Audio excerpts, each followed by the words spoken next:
गरीब बहू का रक्षा बंधन। यह कहानी हरिपुर नामक गांव में रहने वाली एक गरीब बहू शिल्पा की है। शिल्पा दिन रात अपने खेतों में काम करके अपने परिवार का पेट पालती थी। शिल्पा के पति और ससुर दोनों एक नंबर के पियक्कड़ और लापरवाह इंसान थे। वे दोनों सुबह से शाम तक इधर उधर घूमते थे और रात होने पर घर वापस आ जाते थे। शिल्पा की सास कोमल बहुत ही अच्छी औरत थी। वो भी सारा दिन अपने बहू के काम में मदद करती थी। शिल्पा की एक बेटी भी थी जो मात्र 8 साल की है, जिसका नाम पायल है। एक दिन शिल्पा अपने खेतों में लगे टमाटर की फसल को देखकर कहती है, इस बार टमाटर की फसल बहुत अच्छी हुई है। इस बार इस फसल के बिक जाने के बाद मैं अपने सारे कर्ज चुका दूंगी और गिरवी रखे जेवरों को भी ले आऊंगी। शिल्पा बहुत खुश थी। इसी तरह वह 1 महीने तक अपने फसल की देखरेख करती रही।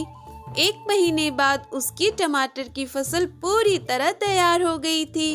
यह देखकर शिल्पा बोली, फसल तो बहुत अच्छी तैयार हुई है। मैं कल से ही इसे तोड़कर मंडी बेचने जाऊंगी, पर इसके लिए तो मुझे कुछ मजदूरों की भी जरूरत पड़ेगी। मैं अभी जाकर मजदूरों को ढूंढ लेती हूँ, नहीं तो रात होने पर मजदूरों को ढूंढना कठिन होगा। इतना कहकर शिल्पा मजदूरों को ढूंढने चली जाती है। मजदूरों को ढूंढते ढूंढते रात हो जाती है। तो इधर घर पर शिल्पा की बेटी पायल अपनी दादी से कहती है, दादी बहुत रात हो गई है, पर अभी भी माँ खेत से नहीं लौटी है। पायल की बात सुनकर कोमल भी परेशान हो जाती है। फिर वह पायल से कहती है, आ जाएगी बेटा, अकेली है, सारा काम खुद ही से करती है। भगवान भी उसकी किस्मत में कितने दुख लिखे हैं। अगर मेरे बेटे और पति काम करते तो उस बेचारी को इस तरह सारा दिन काम नहीं करना पड़ता। कोमल इतना कही रही थी कि तब तक शिल्पा वहाँ आ जाती है। शिल्पा को देखकर पायल बहुत खुश होती है और जाकर अपनी माँ के गले लग जाती है। शिल्पा भी पायल को इतना खुश देखकर बहुत खुश होती है। मेरी सारी समस्याओं और आंसू को भुलाने के लिए ही लगता है भगवान ने तुझे मेरी बेटी के रूप में भेजा है, जिसे देखकर मेरे सारे दुख कम हो जाते हैं। फिर थोड़ी देर वह अपनी बेटी के साथ बातें करती है, जिसके बाद पायल सो जाती है। तब तक बाप बेटे भी वहीं बाहर से घूमकर आ जाते हैं और खाना खाकर सो जाते हैं। और उधर शिल्पा और उसकी सास भी सो जाती हैं। बेचारी शिल्पा को ये नहीं पता था कि आज की रात उसके लिए कहर बनकर टूटेगी। आधी रात से ही बहुत तेज आंधी और बारिश शुरू हो जाती है और पूरी रात मानो जैसे तूफान आ गया है। अगले दिन सुबह सुबह पायल को स्कूल भेजकर सास और बहू खेत में टमाटर की फसल तोड़ने के लिए निकल जाती हैं। खेत जाते ही मानो उनके ऊपर पहाड़ टूट पड़ा, क्योंकि रात में आए आंधी तूफान में शिल्पा की सारी टमाटर की फसल बर्बाद हो गई थी। यही हाल सभी किसानों का था। इस बारिश ने सबकी फसल बर्बाद कर दी थी। इतना नुकसान देखकर शिल्पा रोने लगती है और रोते हुए कहती है, हे ईश्वर, ये कैसी परीक्षा ले रहे हैं आप। बरसात के नाम पर आपने मेरी पूरी फसल बर्बाद कर दी। अब हम कैसे जिएंगे भगवान। इतना कहकर शिल्पा फूट फूट कर रोने लगती है। अपनी बहू को इस तरह रोता देखकर उसकी सास भी रोने लगती हैं और फिर अपनी बहू को समझाकर घर ले आती हैं। इसी तरह 2 से 3 दिन निकल जाते हैं। इधर बेटा और बाप अपने में ही मस्त थे। उन्हें इस बारे में कोई खबर ही नहीं थी।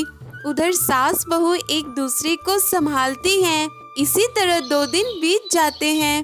तभी एक दिन शिल्पा की सास कहती है, शिल्पा, तुम इतना उदास मत हो। किसान और किसान के परिवार को ऐसी समस्या होती रहती है तो क्या उनकी जिंदगी अच्छी नहीं होती। अपने दिल को मजबूत करो और साहस रखो। पुरानी बातें सोचकर कब तक दुखी होती रहोगी? तो मैं और क्या करूं सासू माँ, मेरी आंखों के सामने सब खत्म हो गया। 2 दिन में ही घर का सारा राशन पानी खत्म हो जाएगा। ऊपर से इतने लोगों से कर्ज लिया है, कैसे चुका पाऊंगी सबके कर्ज मैं। शिल्पा इतना कहकर उदास हो जाती है।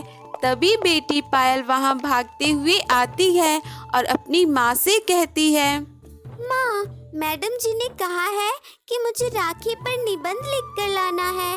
बताओ ना माँ, मैं क्या लिखूं? जब बेटी पायल उससे राखी के बारे में पूछ रही थी, तभी उसके मन में एक तरकीब आती है और अरे हाँ, राखी का त्योहार आ गया है। अगर मैं राखी बेचना शुरू कर दूँ तो खूब बिकेगी, पर उसके लिए मुझे पैसे चाहिए। वो पैसे कहाँ से लाऊं? शिल्पा यह सोच ही रही थी कि तभी बेटी पायल उससे कहती है, माँ, मुझे राखी के बारे में लिखना है। जो कुछ तुम जानती हो बताओ ना माँ। हाँ हाँ बेटा, बताती हूँ। फिर वह अपनी बेटी को राखी के त्योहार के बारे में बताने लगती है। उसकी बेटी पायल सब कुछ लिख लेती है। फिर इसके बाद शिल्पा ने अपनी सासू से राखी बेचने की बात बताई, तो उसकी सासू माँ ने अपना मंगलसूत्र शिल्पा को देते हुए कहा, शिल्पा, देखो ना, जिसने बांधा था यह मंगलसूत्र, उसे कोई चिंता ही नहीं है। अब इसे रखने का क्या फायदा? तुम इसे गिरवी रखकर राखी बेचना शुरू करो। पर माँ जी, यह तो मंगलसूत्र है। बहू, जब राखी बेचकर पैसे जुट जाएंगे तो फिर हम इसे छुड़ा लेंगे। तुम चिंता मत करो, सब अच्छा होगा। इस तरह उसने वह मंगलसूत्र गिरवी रख दिया और उससे मिले पैसों से शिल्पा ने गांव के पास राखी की दुकान खोली। उसने कई प्रकार की रंग बिरंगी राखियां बेचना शुरू कर दी। आइए आइए, रंग बिरंगी राखियां ले जाइए। भाई बहनों के बीच रिश्ता बढ़ाने वाला ये राखी का त्योहार, आइए आइए, राखी ले जाइए। इस तरह कह कर शिल्पा राखी बेचना शुरू करती है। अब राखी में सिर्फ 2 दिन ही बचे थे, इसीलिए शिल्पा की राखियों की बहुत डिमांड होती है। और तो और शिल्पा की राखियां बहुत ही आकर्षक और अच्छे थे, जिस कारण से राखी खरीदने के लिए लोगों की भीड़ बढ़ती जाती है। तो उसकी सास भी राखी बेचने में शिल्पा की मदद करती है। इसी तरह राखी आने तक उनकी सारी राखियां बिक जाती हैं और वे लोग खूब सारे पैसे कमाते हैं, जिसके बाद शिल्पा अपनी सासू माँ का मंगलसूत्र छुड़ा लेती है। सासू माँ, सारे पैसे खर्च करने के बाद भी हमें 10,000 का फायदा हुआ है। यह सुनकर उसकी सास कोमल भी बहुत खुश हो जाती है। इस तरह राखी बेचकर वह दोनों बहुत अच्छा मुनाफा कमाती हैं। इस तरह ये राखी गरीब सास बहू की जिंदगी में खुशियाँ लाती हैं। दोस्तों, आप सभी को रक्षाबंधन की ढेर सारी शुभकामनाएं। यदि कहानी पसंद आई हो तो वीडियो को लाइक करें और चैनल को भी सब्सक्राइब कर लें और घंटे के निशान को दबाना बिल्कुल भी ना भूलें।